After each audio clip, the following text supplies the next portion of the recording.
This is your ultimate stop for everything sports. The Golden State Media Concepts Sports Podcast. Should I say more? From the NFL, MLB, the NBA to MMA, it's all in here. The Golden State Media Concepts Sports Podcast. Listen now.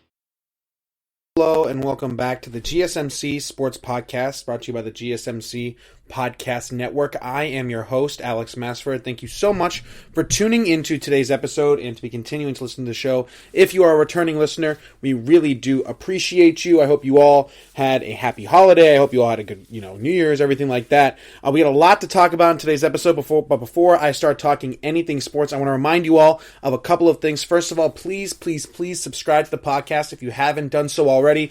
You can do it really easily, really quickly. Just go to the main page of our show, the GSMC Sports Podcast, and whatever you're listening to this on, Podbean, Spotify, Apple Podcasts, and you'll see probably in the top right-hand corner-ish, or maybe even dead center, a little button that just has a plus sign next to it and also says subscribe. If you could hit that button for us, that would mean the absolute world to us. You want to subscribe to the podcast for a couple of reasons, but the main one being you want to get those alerts and those notifications on your phone, on your laptop, on your watch, on whatever device you might be listening to this on. And again, you'll get those alerts and notifications, and you'll know when we drop a new episode of the GSMC Sports Podcast. When we release it, you won't have to go look at Twitter or just go, check casually. You'll get those alerts whenever they are released, and then you can, be one of the first people to listen to a new episode again when we release it. So please, if you could subscribe to the podcast on our main page, whatever application or even website you're listening to this on, Spotify, Apple Music, Podbean, please subscribe to us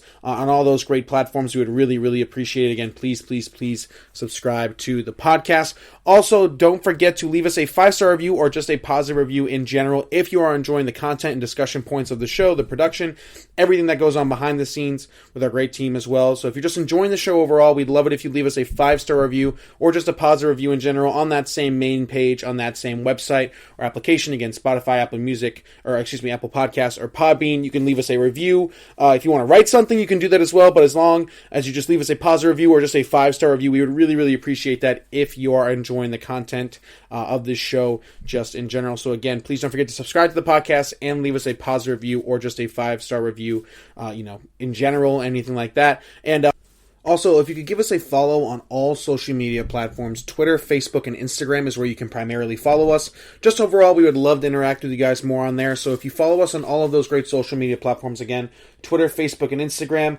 Over on social media, we can talk about sports. We can talk about, maybe some NFL playoff games, maybe whatever the main NBA game is on that night on TNT or ESPN. But just overall on social media, we can talk to you guys, again, about sports breaking news, about anything sports related that you guys want to talk about. Social media is the place to do that, especially in real time. Again, with the, landscape of the NFL and NBA always changing, player movement, games happening, trades, injuries, whatever it may be. Social media is the best way to find our immediate reaction, maybe, or something like that. So again, Twitter, Facebook, and Instagram is where you can primarily follow us, and we would absolutely love it. In addition to subscribing to the podcast and leaving us that review, if you could follow us on all those great social media platforms. One more time, Twitter, Facebook, and Instagram. I hope wherever you are and however you may be listening, you and your family are happy, healthy during these extremely trying times in the world today. We have a fantastic show for you all today coming up later on in the episode.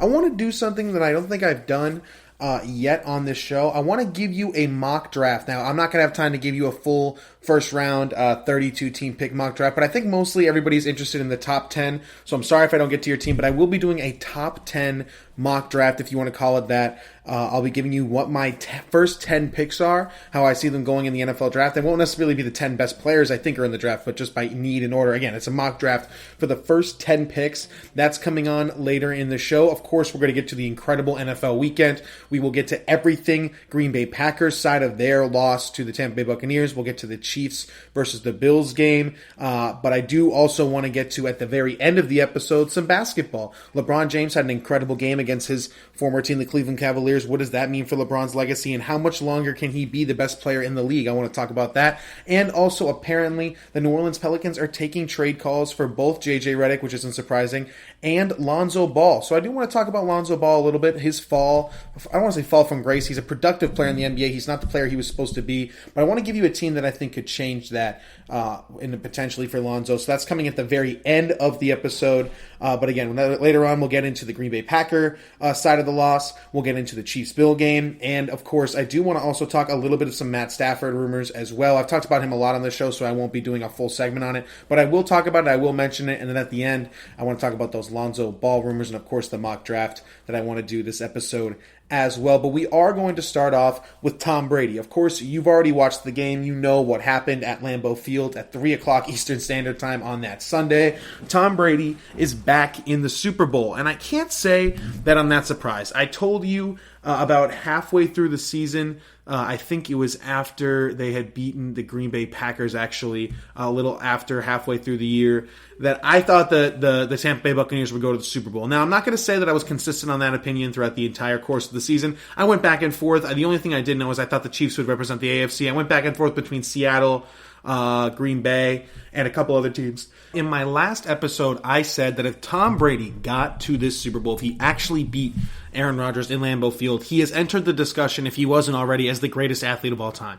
So I want to give you a perspective on what Tom Brady has done this season in comparison to the Tom Brady we've known and we've watched with the New England Patriots. Tom Brady, and I know I've said this a lot, but I'm going to keep saying this stat. One of the hardest things you can do in the NFL is win a road playoff game. No matter where you're playing, no matter who the matchup is, a road playoff game is one of the hardest things to do in the NFL. Granted, there are no fans this year, except for some certain cities like Kansas City and Green Bay and some Florida teams. But still, going to a road playoff game is extremely difficult to do. So difficult, in fact, that Tom Brady, up until this season, had never won 2 road playoff games in a playoff run his entire New England Patriot career. He had never won back-to-back road playoff games. Something that the greatest quarterback of all time, undisputed Tom Brady, who in arguably the greatest dynasty of sports of all time, the New England Patriots couldn't do. They could not win back-to-back road playoff games. This year with the Tampa Bay Buccaneers, Tom Brady, who has been moved to a new city in a year where there's no OTAs, no preseason, he plays the most important position in the world, has to get a relationship with all of his wide receivers, because it's not just one that needs the ball. It's not like you're the quarterback for the Chicago Bears and you realize the only guy really getting the ball at a consistent level is Allen Robinson, right? There's multiple wide receivers. Tom Brady had to create a connection with Mike Evans, with Chris Godwin, with re-engage with Rob Gronkowski, Scotty Miller, some of these other guys, the Minnesota wide receiver who's the rookie, I'm blanking on his name right now, Brait as well. All of these guys needed the ball, and you have to share them with everybody, including Antonio Brown. I forgot to even mention him. So you have to have a relationship. You have to know the way they want the ball, where it's timed, the spin on it, everything like that. You need that relationship. And Tom Brady had no time to do that. Again, the slow start was for a reason. But Tom Brady, in this year of all years, when everything was stacked against him, he played in the hardest division he's ever played in. He's playing in a tougher NFC conference when everybody said the AFC was easy for him. He's playing against Drew Brees in his division. He's playing the Falcons, who are a respectable team in their division, and the Panthers as well. He has to go as a wild card team through 3 straight top 10 defenses. Of course, we know that Washington's defensive line is an incredible defensive line, and they're a top 10 defense. We know what New Orleans' defense is. They smoked the Buccaneers the first 2 meetings in the regular season. And then the Green Bay Packers are 9th when it comes to defensive rating as well. So he faced 3 top 10 defenses on the road with great pass rushes. For the most part, Cam Jordan for the Saints. We know what Smith does for the Green Bay Packers. And, of course, Chase Young, Montrez Sweat, that incredible defensive line for Washington. And Tom Brady, when went through 3 really good head coaches in the league too. Ron Rivera is a Super Bowl caliber coach in Washington. Then, of course, Sean Payton, who's won a Super Bowl in New Orleans, and Matt LaFleur, who is reaching his second NFC championship game and one of the brightest young offensive minds in football. So he's not playing slouches. Everybody said that he got 5 or 6 wins just from his division, and then the AFC, you had to go through some terrible wild card teams, and nobody ever reached the level until Mahomes came around and yada yada this. Well, Tom Brady just went to 2 Hall of Famers buildings, and Aaron Rodgers and Drew Brees, people who get compared to Tom Brady all the time, and beat them in their own building. So now Tom Brady, for the first time in his career, not only won back-to-back road playoff games, he won 3 straight road playoff games. 1 in Washington, 1 in the Superdome, and then 1 at Lambeau Field at age 43. Now, people will harp on the fact that he threw 3 interceptions in the second half. When you look at the tape, it isn't the most horrendous interceptions in the world. You didn't see a pick six. You didn't see something on a shorter route, a quick play. It was jump balls to Mike Evans. And at the end of the day, it's the playoffs. You're trying to make a play, and that's how the system was run.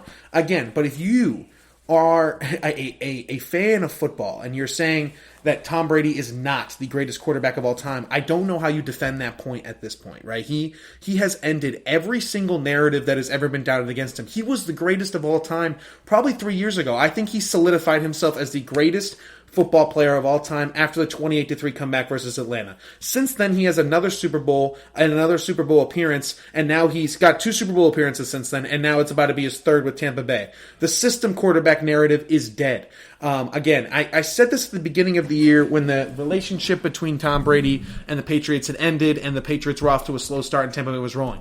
There is no such thing as the Patriot way. If you remember, during the incredible Patriot dynasty between Tom Brady and Bill Belichick, everything we heard on why guys like Wes Welker and Julian Edelman and some of these practice squad guys and some of these undrafted guys were developing so well, specifically on offense at the receiver and back position, was because of the Patriot way. You come in, you put in your time, you put your head down, your team first, yada yada this. There is no Patriot way. The Patriot way goes 8-8 like they did this year, or 7-9, or 6-10, whatever they went. The Tom Brady way goes to Super Bowls, and that's what the Patriot way really was. It was the Tom Brady way. He makes anybody work on offense. You see how loaded they are on offense with Mike Evans, Chris Godwin, who was incredible in that game, Antonio Brown, who didn't play in the NFC Championship game, but we know what kind of talent he is. Brait and Rob Gronkowski, we know how good they are. Leonard Fournette in the backfield, who's really coming along now. He's in more of shape, and I think he knows the offense a lot better, and I think they're going to really go with him over Ronald Jones. But even after all that, with that incredibly loaded roster, who made the catch of the game? Scotty Miller. It was that connection at the end of the first half that really, in my opinion, gave Tampa Bay the full control of this game. Yes, their defense stepped up in the second half after Brady threw 3 interceptions, but that first half touchdown, I don't understand why the Green Bay Packers were running single high safety in a Hail Mary situation. It made absolutely no sense to me. But for him to throw that ball to a guy that nobody expected to, be a vertical threat when you're talking about Tom Brady throwing a 60-yard touchdown. I mean, if you would have told me it was to Mike Evans or Chris Godwin or even Antonio Brown, I would have been like, oh yeah, makes sense. Or Rob Gronkowski. No, it was to Scotty Miller. It was the guy that nobody expected because Tom Brady makes everybody work in his offensive system. And now at age 43 years old, he is going back to the Super Bowl for his 10th Super Bowl appearance, and after winning 3 straight road playoff games, he gets an opportunity to be the first quarterback to ever play in his home stadium for a Super Bowl. There will be fans there, and I'm sure many Tampa Bay fans, and it's hard for me to sit up here and say that there's no chance they win this Super Bowl, because again, I would have told you, and I did tell you, that they are a terrible matchup against the Saints. The Saints stack up against them on paper so much better, that the physicality of their defense, I would have told you it's a matchup nightmare for the Buccaneers to go up against the Saints in the playoffs. They smoked them twice in the regular season. It didn't matter. Tom Brady found a way to win. I would have told you that the electric offense and wide receiving core, specifically Devontae Adams and creativity that Matt LaFleur brings to the Packers, were a really tough matchup for this secondary of the Tampa Bay Buccaneers. Doesn't matter. Tom Brady found a way to win and put up points quickly with 2 backup safeties in the game for Tampa Bay. At one point, Antoine Winfield Jr. couldn't go. And again, 10 Super Bowl appearances. He's going for his 7th championship, and after going through 3 straight top 10 defenses on the road, he gets to play the Kansas City Chiefs at home. And if you remember, in the regular season, the Buccaneers got off to a slow start against the Chiefs, tried to make a valiant comeback in the end and fell just short.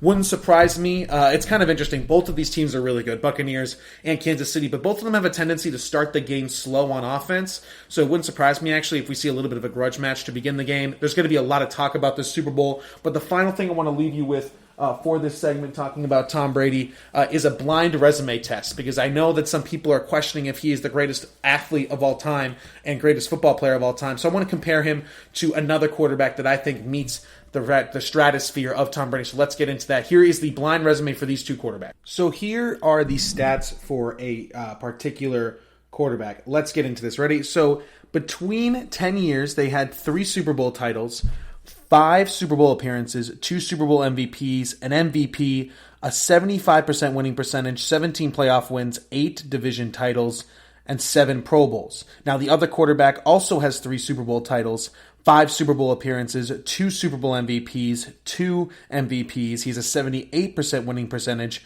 16 playoff wins, 9 division titles, and 7 Pro Bowls. Now, one of these quarterbacks is Tom Brady. The other one of these quarterbacks is also Tom Brady. That's how good Tom Brady has been. So the first one that I mentioned with a 75% winning percentage was Tom Brady from the years 2001 to 2011. That alone, this career, let's say if Tom Brady retired in 2011 with 3 Super Bowl titles, 5 Super Bowl appearances, 2 Super Bowl MVPs, an MVP, a 75% winning percentage in NFL games, 17 playoff wins, 18 division titles, and 7 Pro Bowls. He would have the most playoff wins all time by a quarterback, the most Super Bowl appearances by a quarterback all time. He would tie Joe Montana for that. That's if he retired in 2011. So Tom Brady, if he retired in 2011, would have a legitimate argument to be the greatest quarterback of all time, if only second to Joe Montana. And that's if he retired 10 years ago. Over the next 10 years, Tom Brady has been better. Tom Brady has been better from 2012 to 2021 than he was from 2001 to 2011. He has not only been arguably the greatest football player of all time once, he's done it twice. He has doubled his career accolades since 2011, which was his undefeated season, which was supposedly the best year of his career. And now he's doing it without Bill Belichick, without the Patriot way, without the easy AFC East division. He's doing it through a tougher division, a tougher conference, arguably, with tougher quarterbacks, with Rodgers and Breeze, tougher coaches, and now he's in a home Super Bowl with the Tampa Bay Buccaneers in just year one. The scariest thing about Tom Brady is that he could, and you could argue will, win the Super Bowl in 2 weeks. He will win his 7th Super Bowl championship with the Tampa Bay Buccaneers. You can certainly make that argument, and I'm sure I'll make that argument and the Chiefs' argument over the course of the next 2 weeks before the Super Bowl. But the scariest part about Tom Brady is win or lose that Super Bowl, he's not retiring. He's coming back again next year with the same team. Again, another year injury-free. And there's no reason to doubt why Tom Brady at age 44 won't be back in the NFC Championship game with the Tampa Bay Buccaneers. In fact, he might even be better next year due to Drew Brees' retirement. They might win that division next year. They might be the number 1 seed in the NFC. Tom Brady isn't going away anytime soon unless he really wants to. And from the sound of it, he wants to keep playing until he can't. So when we talk about how the Chiefs are going to be in the Super Bowl the next 10 years with Patrick Mahomes, and that might be the case. They might be on the cusp of an AFC dynasty, right? At least in that conference.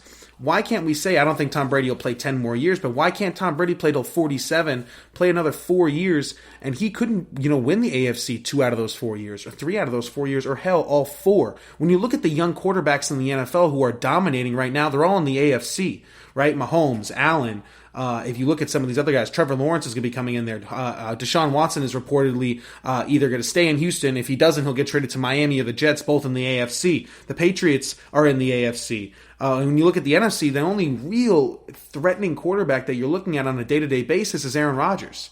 Everybody else is, beatable, to be quite honest with you, and Aaron is clearly beatable. So you could certainly make the argument that the best quarterback in the NFC is Tom Brady. I would say it's Russell Wilson, but again, can the Seahawks get their act together?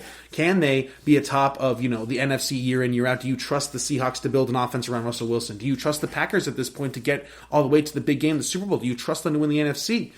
I don't know. There's a real argument to be made that Tom Brady, not only could he win the Super Bowl this year, he could be playing in the Super Bowl again next year. And that's what makes Tom Brady so good, because his mere presence, taking the Buccaneers, who used to be called the Succaneers, one of the most irrelevant franchises in sports, the Tampa Bay Buccaneers, who are 7-9 with the same coaching staff, just with Jameis Winston. Tom Brady makes them all of a sudden in the Super Bowl as a wild card team. What can't this man do? In my opinion, he's the greatest athlete of all time, period, at this point.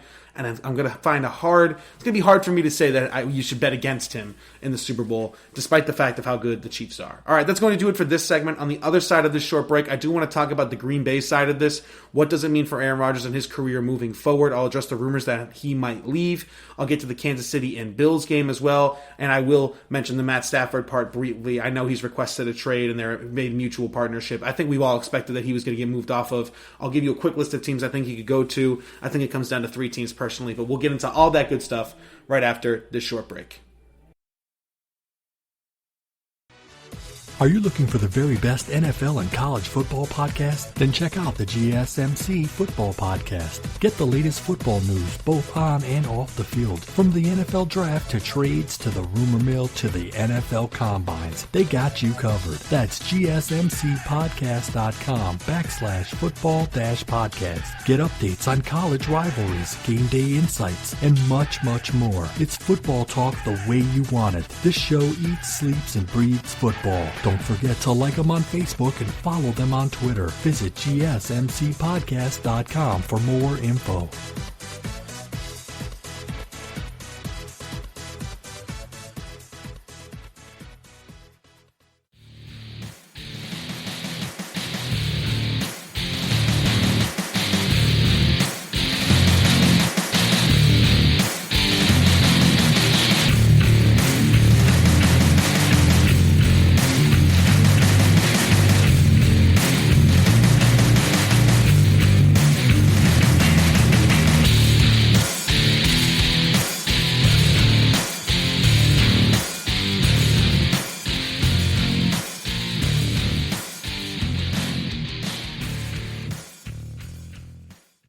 All right, and we are back here at the GSMC Sports Podcast, brought to you by the GSMC Podcast Network. Again, I am your host, Alex Masford. Thank you so much for tuning into today's episode and to continuing to listen to the show. If you are a returning listener, we really do appreciate you.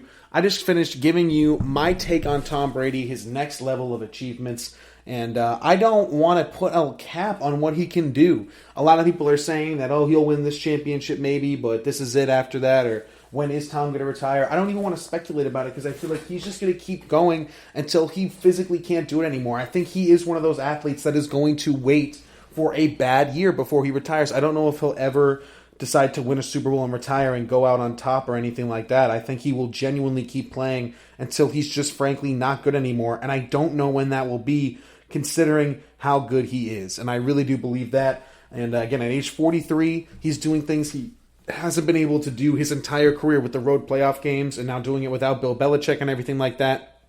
It's just so awesome to see, and I hope we start to appreciate Tom Brady's greatness more. Speaking about another great quarterback, there's a lot of heat on Aaron Rodgers and the Green Bay Packers for losing this game.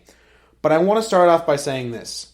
Maybe instead of harping on the Packers and Green Bay and Aaron Rodgers for them losing, how could they lose in the NFC Championship game? Maybe, I don't want to make this all about Brady, but he just lost to the greatest athlete of all time. The answer could just be simple as that. And I understand that they had plenty of opportunities, and I don't understand the call that Matt LaFleur made on the 8-yard line to not go for it on 4th and goal down 8. You cut it from 8 to 5, never get the ball back. I don't understand why you don't expect Tom Brady to be able to finish a game off with a drive with multiple first downs. He's going to get that 10 out of 10 times. Tom Brady doesn't mess up like that. He doesn't give you more opportunities to win the game. He takes those opportunities. So I don't understand the call there. I would have gone for it. Yes, I've seen the play. Aaron probably should have ran. But again, Ndamukong Suh was right behind him and JPP was coming around the corner. Could Aaron have gotten to the end zone? Sure. Do we know it for a fact? No. But what Aaron should have done is definitely run it and make it a more manageable 4th down. If he ran it and had to slide it down at, within the 5, it's a lot easier to make the call to go for it than it is from the 8 or 10 yard line, wherever they were.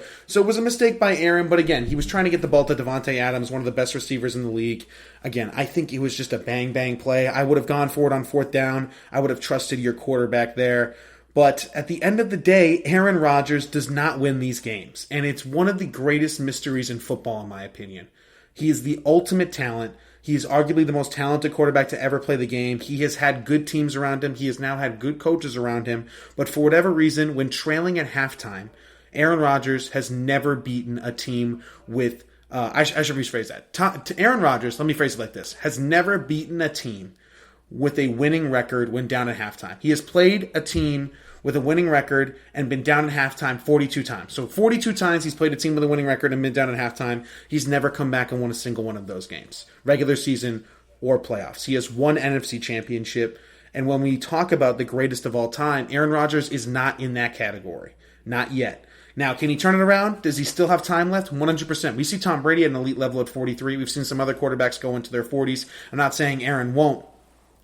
But he needs another championship. He needs to win these big games. Tom Brady came back 28-3 against the Atlanta Falcons. Aaron Rodgers has never, again, come back against a winning team at halftime, regular season or regular season or playoffs. So at the end of the day, there's no explanation for it. I don't want to say it's his personality like everybody says. I think he has a fine personality being an NFL quarterback. We know it's not his talent. I don't think it's his rosters. He has Devontae Adams, Aaron Jones, great offensive line, decent defense that got 3 takeaways against the GOAT, Tom Brady. I know Matt LaFleur can coach, even though I think he made a bad decision at the end of the game. He still coached the best offense in the entire NFL this year, better than the Kansas City Chiefs offense.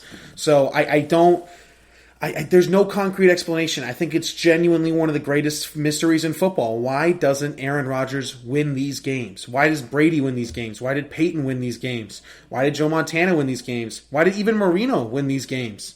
But why doesn't Aaron Rodgers get these big comebacks? Why can't he come back in the second half? Why is he such an first half oriented quarterback?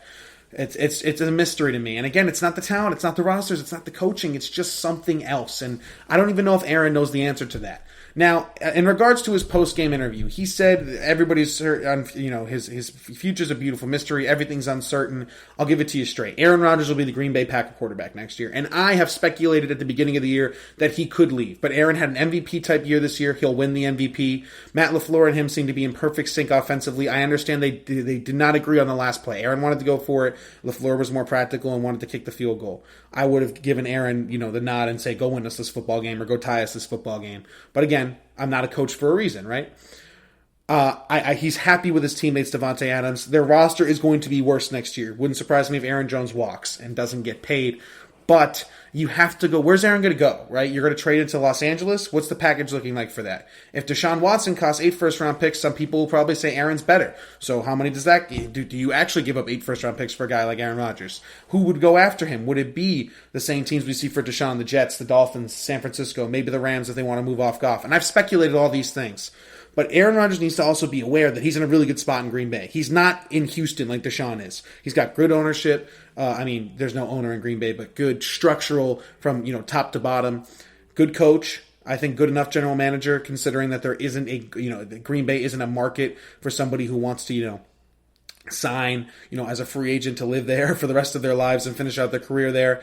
But at the end of the day, Aaron in the NFC, now that Brees has retired, has a chance to get into the NFC Championship year in and year out and compete for Super Bowls. I don't know if there are many teams that can offer him that level of success that he is guaranteed in Green Bay, in my opinion. So I think he'll be the Packer quarterback now and probably, I don't know about the rest of his career, but at least next year. As long as they're at this level of success, I don't think Aaron Rodgers will be going somewhere else. And it wouldn't surprise me if there's been reported by Mike Florio that he might even get a re-upped contract in Green Bay. Wouldn't surprise me if they wanted to make him the highest paid quarterback in the league annually. I don't think they give him the 10-year Mahomes type deal, but it wouldn't surprise me if they gave him a 2-year, $100 million extension and had him get $50 million a year. Wouldn't surprise me, especially if they let a guy like Aaron Jones walk and don't replace him with a high-level free agent or something like that, or don't re-sign him. So yeah, that's my stance on the Packers and Aaron Rodgers. I want to quickly get to the Kansas City-Buffalo game. Again, you would think I would want to talk about it more, but in my opinion, what happened is what I expected to happen. The Chiefs are better. They are the best team in the league, and it's not close, right? They are number one by a long shot. In my opinion, they're on the cusp of the dynasty. If they win this Super Bowl and do beat Tampa Bay, Patrick Mahomes will have won 2 Super Bowls before he's even lost a game by 2 scores, which is ridiculous. The highest scoring loss that he had was an 8-point loss. He's never lost a game by more than 1 possession, and before he'll have done that, he'll have won 2 Super Bowls and won an MVP and probably 2 Super Bowl MVPs before he turns 26. Tom Brady is the GOAT. The only player who could catch him would be Mahomes. I'm not predicting that he will. Some people have. It's impossible and unfair to Mahomes to tell him that he has to live up to a 7 Super Bowl standard. He does not. But if anybody can do it, it could be him and that team if they stick together, that coaching staff sticks together. Andy Reid stays there. I guess Bieniemy's not getting a job again, which surprises me, unless he gets the Houston job, but it's looking like it could be Leslie Frazier who gets that job, or even Josh McCown. I've heard some rumors on that. The fact that Bieniemy's coming back to the Chiefs after probably a second Super Bowl victory is crazy to me. But again, I don't want to bet against Tom Brady. When it comes to the Bills, they're bringing back Brian Dable. Josh Allen just got here. He's a kid. They will be fine. He didn't play his greatest game. He looks really inaccurate at moments. But again, you're playing the Kansas City Chiefs in Arrowhead to go to the Super Bowl. Buffalo hasn't been there in 20 to 30 years, let alone when Josh Allen hasn't even played in a big game in his life, in high school or college. So he'll adjust. He'll get better. That core of that team is coming back. I really thought Brian Dable would also get a job, and that got me some concerns with Josh Allen. He will not. But it is looking like Ken Dorsey will be an offensive coordinator somewhere. I've heard some big rumors that he will be the offensive coordinator of the Dolphins, so we'll see how much of an input his quarterback coach had on this. But again, he also works out with a guy like Jordan Palmer in the offseason, and Sean McDermott and Brian Dable are going to be staying with the Buffalo Bills at least next year. So I expect the Bills to be right back in the conversation for AFC championships and everything like that as soon as next year. And finally, the last thing I want to talk about in this segment is Matt Stafford. I know I didn't talk a lot about the Chiefs, but again, what is there to talk about? We've said it all. Mahomes is so good. He is at a different level than everybody else. That team is on a different level than everybody else. Tyreek Hill, I'll say this quickly. Tyreek Hill needs to be more greatly appreciated when it comes to all-time status. I think Kelsey gets the all-time status and conversation that he deserves. So does Mahomes. Tyreek Hill needs to be considered, not yet. I understand that he's not retired and he's not at the level of Randy Moss, Terrell Owens, Jerry Rice just yet. But when his career is said and done, you have to seriously look at him as an all-time top 5 receiver ever. If he gets the stats, right? He doesn't have it yet. He's still young. He's still in the beginning of his career. But I'm just saying, and maybe it's a hot take, I'm not going to be surprised if Tyreek Hill, when his career is all said and done, is a top 5 receiver of all time. He turns 5-yard outs into 75-yard touchdowns. And I don't know what other player has done that throughout NFL history at a consistent level. What he did against the Buffalo Bills, a good defense against Tre'Davious White, a top 5 corner in the league, was abuse. It was ridiculous. Again, he had 180 yards and 8 catches, and he had 130 yards in the first half, I'm pretty sure. Ridiculous stuff. But again, I don't want to bet against Tampa Bay. And again, the Bills will be right back in it. Don't stress if you're a Bills fan. You had the best season probably of your life if you're anywhere around my age. So again, it was a fantastic game. It was a lot of fun. The Bills went up 9-0, and then it was a 38-6 run after that. Kansas City doing Kansas City things. Finally, for this segment, and then in the next segment, I'll get to the mock draft and then the Lonzo rumors to the end of the show.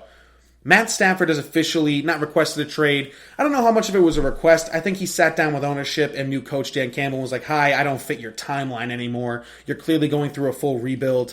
And I think that they knew they were going to move off of Stafford. And teams have reportedly already been inquiring about him. Wouldn't surprise me if he gets dealt sooner rather than later. The name everybody keeps mentioning is the Indianapolis Colts. It makes so much sense for them to do that. He'd be a better version of Phillip Rivers, more mobile, more athletic, probably a better arm at this stage in his career. And I think Stafford and the Colts are a match made in heaven. And if I was Matt Stafford, that's where I would want to get traded to. I've also heard San Francisco as an option, but it wouldn't surprise me if they want to get a younger quarterback, somebody that Shanahan can rely on for the next 5 to 7 years, considering how young he is and how young their defense is. But if they want to continue in that win-now mode and not look at the draft, Stafford makes a lot of sense there too. And of course the New England Patriots, who I've talked about with Stafford. I think I did a whole segment of them a couple shows ago. It makes a lot of sense. If I'm the Patriots, the number one guy I want to go get besides Deshaun Watson is Matt Stafford. He's used to playing with a lack of weapons. It'd be the best defense he's ever played for, best coach he's ever played for. Actually, I wouldn't want to say the easiest division he's ever played for anymore. The NFC North is kind of on the decline when it comes to the Vikings and Bears and stuff. But definitely the best team he's ever played for, at least since Megatron. The Patriots could add Matt Stafford and then draft a receiver in the first round. Hopefully a guy like Jalen Waddle slips to 15. Then you're back in business if you're in New England. I just don't know if that's going to be the case. I don't know if that's how it's all going to play out. If I had to guess, I'd say Indianapolis. They've been willing to move high draft capital for a guy like DeForest Buckner in the past, and it wouldn't surprise me if they were willing to pair the 21st overall pick. I think some teams were going to try to want to get Stafford for a second-round pick. Specifically, New England and San Fran might want to hang on to that first rounder, considering their teams are still young. And again, Shanahan might want to go quarterback, considering he has a higher pick than he usually does. Same with New England. They might want to get a high-level receiver at 15. But a team like Indianapolis that has a win-now roster, the 21st overall pick, you're not going to get a guy more productive than Matt Stafford, right? At least New England and San Francisco are still in the conversation for a guy like Trey Lance, or could maybe make the jump to a Justin Fields or Zach Wilson, considering they're picking in the teens and not the 20s.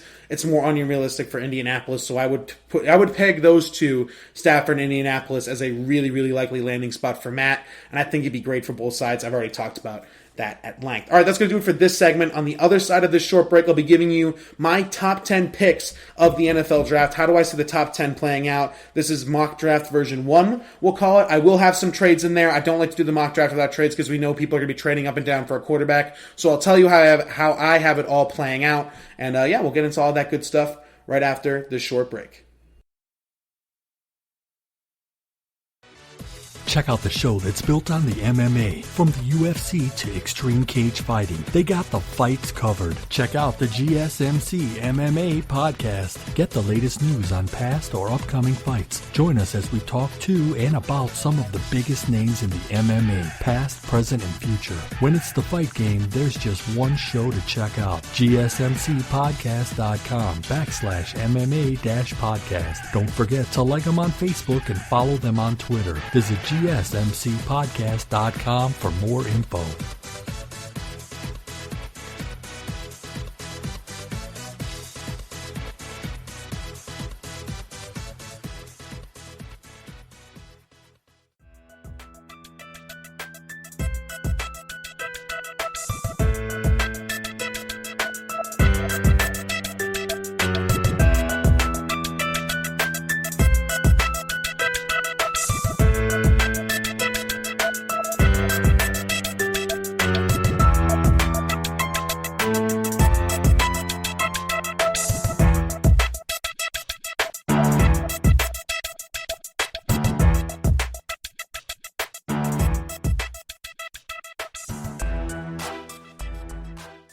All right, and we are back here at the GSMC Sports Podcast, brought to you by the GSMC Podcast Network. Again, I am your host, Alex Masford. Thank you so much for tuning into today's episode and to be continuing to listen to the show. If you're a returning listener, we really do appreciate you. I just gave you sort of a couple of different takes on the Chiefs-Bills game, the Aaron Rodgers situation. Again, I really doubt that he isn't going to be the Green Bay Packer quarterback next year. He has to at least appreciate what he has. I know a lot of people tend to say that Green Bay hasn't given Aaron enough, and I would tend to agree with that. But where they're at right now is still one of the best teams in the NFC. And again, he lost to Tom Brady. So many guys. Peyton lost to Brady. Breeze lost to Brady. Mahomes lost to Brady last year. People lose to Tom Brady. It's just how it works. It's not crazy to say that Aaron should have had to have won that game. It wasn't a must-win for Aaron Rodgers, like some people say, in my opinion. But it is interesting that he hasn't won one of these games before, that he is 0-42, 0 wins, 42 losses when trailing to a winning team at half. That is something that is going to be held over his head for, those Hall of Fame discussions. He's a first ballot Hall of Famer, obviously, but those all-time discussions, where does he rank? He's the greatest Green Bay quarterback ever. Things like that. So for this segment, I want to stick with the theme of the NFL, but I guess I want to kind of talk a little bit about college hoops, or college football, I should say. I want to do a mock draft. I want to eventually do a full first-round 32 pick mock draft. I'll probably do that the day before the draft or the episode before the first round of the draft. So I will do that eventually. But for now, I just want to do the top 10. I think everybody likes the top 10. That's what's most speculated about, who's at the top of the draft, things like that. I do have one trade. Now, keep in mind, I did not take the Deshaun Watson trade into account for. I didn't want to move Miami or the Jets or any of these teams out of the top 10 without concrete evidence that Deshaun has, requested a trade and that's the team he's going to. Once that trade has been made, I will do another one of these where I take whatever, Miami or the Jets out of the top 10, things like that. But I do have one trade being happened within teams of the top 10, and I think it's a perfect match for both. So let's get right into it. With the first overall pick, Jacksonville has this pick. There's going to be rumors that they might consider trading out of it, blah, blah, blah. They're not. They're taking Trevor Lawrence with the first overall pick. I guarantee it to you. I know Urban Meyer is an Ohio State guy. He's not taking Justin Fields. It will be Trevor Lawrence with the first overall pick. It'll be a home run pick. If anybody can turn around the Jacksonville franchise quickly and be their John Elway, be their Andrew Luck, it would be Trevor Lawrence. 6'6", big, mobile, huge arm. What we see from Justin Herbert, he's a better version of Justin Herbert. He's a more talented version of Justin Herbert, which is crazy to say considering how big, strong, and athletic he is.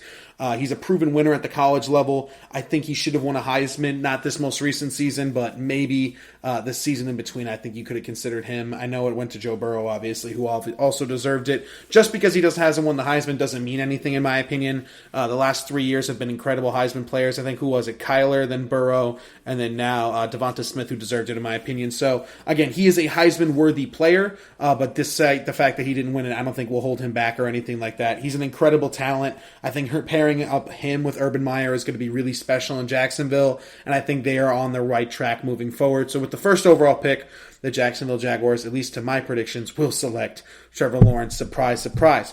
Number 2, this is where the Jets pick, and I think this is an ideal trade spot. I believe the New York Jets will be trading down in this draft. I know some teams like Miami and Philly are going to consider wide receivers early. I don't think the Jets will do that. I think they'll look at free agency to address the wide receiver position. I could see them going after Allen Robinson, Chris Godwin, Juju Smith-Schuster, everybody, Kenny Golladay, who is available also as a wide receiver. I think they will address it there. So I think they trade down to 7, and I think the Detroit Lions will trade up to the 2nd overall pick. I think the asset, potentially first-round pick they get from the Matt Stafford trade, or they could attach a 2nd-round pick or something like that, since they're only moving down 5 spots. Let's say they trade Matt Stafford to the New England Patriots for a 2nd-round pick. They could attach that 2nd-round pick and the 7th overall pick to move up to number 2, where I believe they will select Zach Wilson. I have gone back and forth on this. Zach Wilson is my QB2 in this class. I really, really like Justin Fields, but he has a tendency to not go through his progressions, which is something that will not translate to the NFL well. So there's 2 major flaws in both these quarterbacks. Both these quarterbacks have big arms, big enough arms, I should say. They don't have the Trevor Lawrence, Justin Herbert arm, but they can throw the ball deep effectively. They're both extremely mobile. They're extremely well leaders. They were good for 2 or 3, or, if you're Fields, you started for, 3 years, 2 years? And if you're Wilson, you started for all 3 or 4 that he was there. Both these guys are mobile, dual threat guys. Zach Wilson's biggest issue is facing pressure, specifically up the middle. When he faces pressure from the interior side, he struggles a little bit. But he does go through his progressions better than Justin Fields. Fields has a tendency to stare down his receiver, the one that it's supposed to go to, so the number 1 read on that play. He tends to stare him down. That is a big problem. That is something that you will get killed for in the National Football League time and time again. I'm not saying he can't get coached out of it, and in fact, I would bet on that he will develop as a passer. But Zach Wilson, if he goes to a team like the Lions, more of a playmaker, I think, in certain areas than Justin Fields is, and I think he would be the face of the franchise in Detroit. I think they will go with him, considering his biggest flaw is the pressure versus Fields' is his progressions. I would rather have Zach Wilson in that case. I'll go back and forth on who QB2 is, but I think as of right now I have it as Zach Wilson, but it's so close. I love Justin Fields. I'm a huge fan of his. Number 3, the Miami Dolphins have this pick. I think they're going to pick Devonta Smith. This just makes too much sense. Their biggest need is playmaker. They need a wide receiver badly. They were last in the league in yards after the catch this year, and it was not even close. They were 32nd. Devonta Smith has the highest yard after catch in a college career by 500 yards versus anybody else in this draft. I understand that some people should say they should trade down and go after Waddle. Devonta Smith and Tua have an extremely special, partnership going back to their freshman year when he threw that game-winning touchdown versus Georgia in overtime of the national championship game. I think Devonta Smith and Tua Tagovailoa reuniting in Miami just makes too much sense. Again, they have a lot of jump ball receivers in Miami. They need somebody who will just get open for Tua instead of throwing these highly contested throws. I think Devonta Smith is the perfect matchup. Wouldn't surprise me if Miami trades down, but I think since they're going to see him at the Senior Bowl and Tua Tagovailoa is going to beg for him, I think they will just stay put at 3 and draft him. They could also not have this pick at all if they trade it for, Deshaun Watson or something like that. But as of right now, I have them picking Devonta Smith 3rd. 4th is the Atlanta Falcons. I think they'll be moving off of Matt Ryan this year. The way I see the quarterback thing sort of shaking out, I think Matt Stafford's going to get traded to the Colts or the Patriots. And I think Jimmy Garoppolo will go to the Patriots if the Colts get Stafford. And I think Matt Ryan's going to be moved off of in Atlanta, and that's the 49ers' backup plan. If I'm the 49ers, I would trade for a guy like Matt Ryan, then draft Trey Lance with, I think, the 13th overall pick is what they have. That would be my strategy if I'm Kyle Shanahan, and it wouldn't surprise me if that is the plan going forward. So Again, the Falcons then, since they're trading Matt Ryan to San Francisco, at least under my prediction, would have a quarterback opening in which they would select Justin Fields. Arthur Smith is a really, really good offensive coordinator for the Tennessee Titans. He's now the head coach there. He revived Ryan Tannehill's career by using his mobility as an asset. Ryan was really, really a pocket passer exclusively in Miami. They didn't use his athletic ability a whole lot. Obviously, in Tennessee, they do. I think he'll want a more mobile quarterback in Atlanta. And again, the team is getting younger. They might be also going through a rebuild. And Arthur Blank, the owner, made a not great comment when speculating if Matt Ryan or Julio Jones will be back with the team. I think Ryan ends up in San Francisco for a year or two while Trey Lance learns there. Therefore, Falcons have an opening. Justin Fields makes a lot of sense. And of course, if Zach Wilson goes 2, if Fields goes 2, I see them drafting Wilson at 4. But I think Wilson will go before Fields. So I think the Falcons get Justin Fields. 5th is the Bengals pick, and now Bengal fans were worried when they won a couple of extra games that maybe they should have, that they would not get Penei Sewell. I think he does drop to 5. I think that the Falcons, who need a quarterback, will take the quarterback, and the Dolphins, who need a playmaker over anything, will take Devonta Smith, and of course quarterbacks at the top of the draft. So Penei Sewell, who might be a Joe Thomas level draft prospect when it comes to the tackle position, gets to go be the left tackle and blindside blocker for Joe Burrow. It's the match made in heaven, just like I mentioned how it's a match made in heaven that the Dolphins draft Devonta Smith. Penei Sewell going to Cincinnati is a match made in heaven for Joe Burrow. They need a better offensive line. They can't risk Joe Burrow getting hurt year in, year out. He already had a really bad knee injury. I know he'll bounce back from it, but you can't, have these Andrew Luck type injuries year in, year out. Guys will retire early. Their careers won't pan out. I think the Bengals are aware of this. They'll go after a guy like Penei Sewell. I think he drops to 5. Again, I think it's a really great draft pick for them. 6 is Philadelphia. Again, they have this pick because they pulled Jalen Hurts in that final game of the season versus Washington, and they accelerate all the way up to the 6th overall pick. I think in the long run, that loss will be worth it for Philadelphia, considering they will be drafting Jamar Chase, in my opinion. I go back and forth who's better, Devontae Smith and Jamar Chase. I have them tied as the best wide receiver in this class. I just think Devonta fits the Miami Dolphins more because of his speed and playmaking. Jamar Chase is a more physical receiver. That's not necessarily what Miami needs. And of course, Devonta has that relationship with Tua. But Philly needs any wide receiver, speed, jump ball, whatever it may be. And they would be very fortunate to have Jamar Chase fall all the way to 6 for them to pair him up in the rehabilitation process that will be Nick Sirianni's job to fix Carson Wentz. Get him a guy like Jamar Chase. Carson had a great relationship with Alshon Jeffrey. I'm not saying that Jamar Chase is similar. In fact, I think Jamar Chase is more, athletic and more versatile than Alshon Jeffrey was, but still similar physical jump ball type receiver will be great for Carson Wentz and his future development, if you want to call it that. So I think at 6, Philadelphia goes for wide receiver and Jamar Chase is their guy. 7 is the Jets after trading down from the Lions. I think they take Mekhi Parsons. I understand that he has some off-the-field issues. I don't know. There haven't been reports that they're going to affect his draft stock of yet, and all these mock drafts still have him going in top 10, so I'll have him going top 10 as of right now. However, his off-the-field concerns are concerning, to say the least. There's been some allegations about hazing and some other scandals, so we'll see how those play out. But as of right now, he's still projected to go top 10, so I'm going to be realistic and also say he'll go top 10. I could see Robert Saleh wanting to get an extremely versatile defensive piece, a defensive cornerstone for that defense moving forward.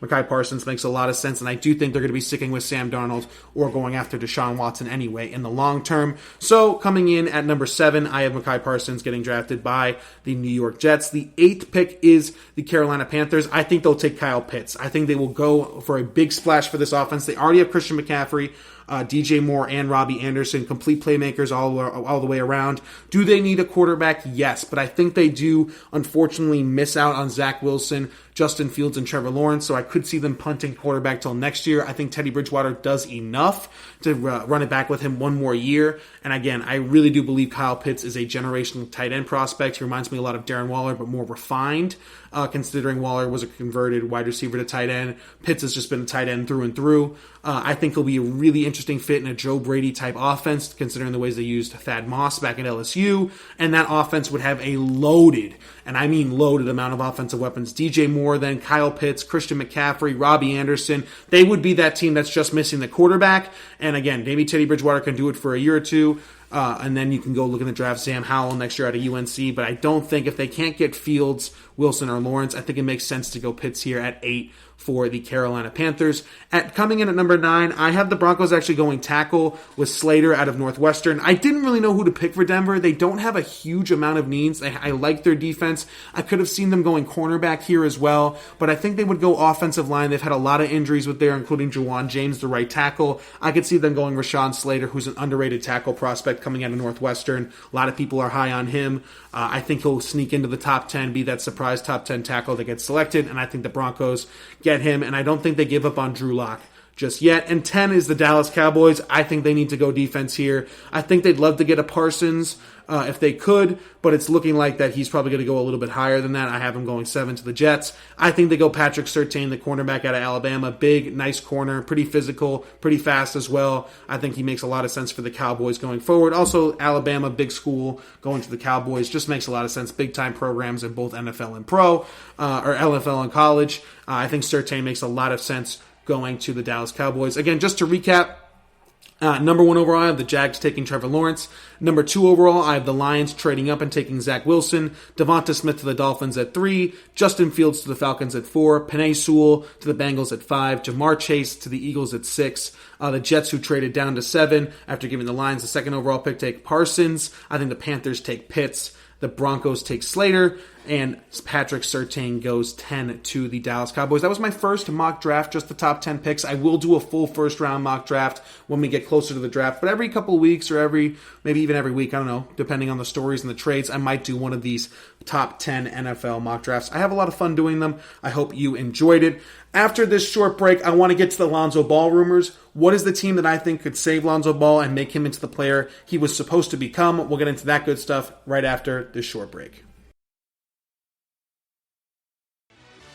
Are you looking for help for your fantasy football team? Check out the GSMC Fantasy Football Podcast. Get today's best advice on who to start, who to sit, even who you should draft. From sleeper picks to red-hot lineups, they got it all covered for you. That's gsmcpodcast.com/fantasy-football-podcast. We'll cover traditional leagues, dynasty, PPR, even IDP leagues. When you need fantasy help, there's just one show to hit up. Don't forget to like them on Facebook and follow them on Twitter. Visit gsmcpodcast.com for more info.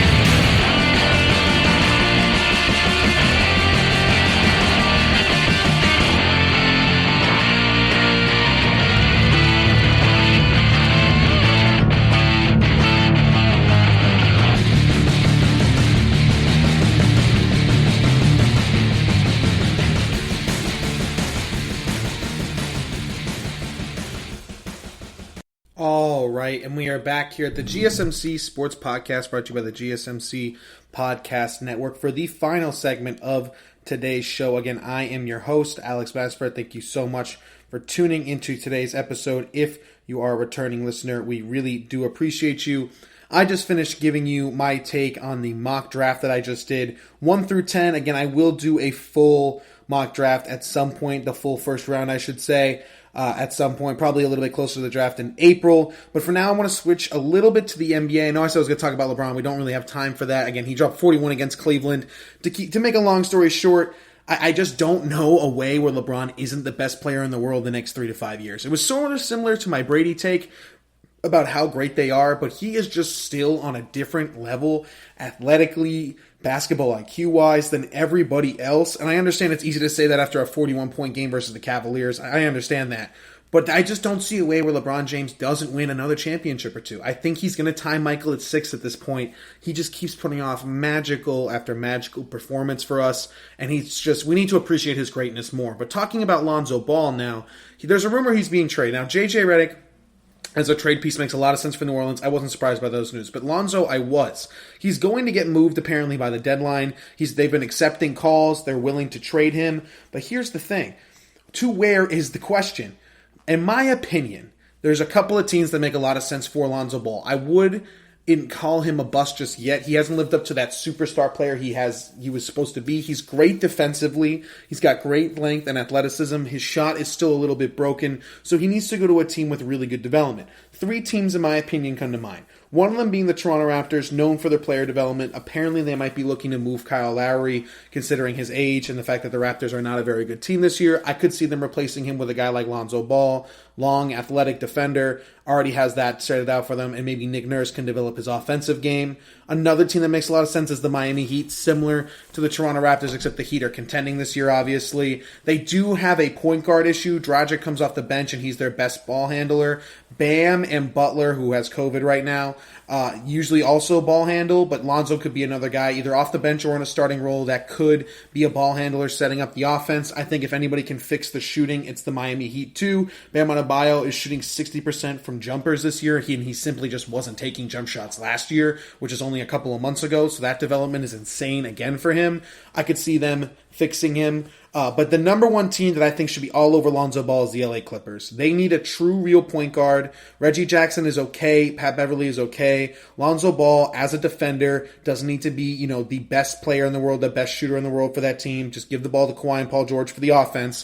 That would be perfect. Get him back in Los Angeles. Motivate him back in the city where he's from, back home, going against the Lakers, especially too, potentially in a Western Conference Finals matchup. The Los Angeles Clippers make a lot of sense for Lonzo Ball, and I would absolutely love to see that happen. So again, Raptors, Heat, and Clippers make the most amount of sense, and I would absolutely love it if I could see Lonzo Ball as a LA Clipper. I think it'd be a lot of fun for everybody involved. All right, that's going to do it for this episode of the GSMC Sports Podcast, again brought to you by the GSMC Podcast Network. Before I let you go, don't forget to subscribe to the podcast, leave us a 5-star review, and follow us on all social media platforms, Twitter, Facebook, and Instagram. Again, I hope you enjoyed today's show. I have been your host, Alex Masfrer, and I will see you all in the next one. You've been listening to the Golden State Media Concepts Sports Podcast, part of the Golden State Media Concepts Podcast Network. You can find this show and others like it at www.gsmcpodcast.com. Download our podcast on iTunes, Stitcher, SoundCloud, and Google Play. Just type in GSMC to find all the shows from the Golden State Media Concepts Podcast Network, from movies to music, from sports to entertainment, and even weird news. You can also follow us on Twitter and on Facebook. Thank you, and we hope you have enjoyed today's program.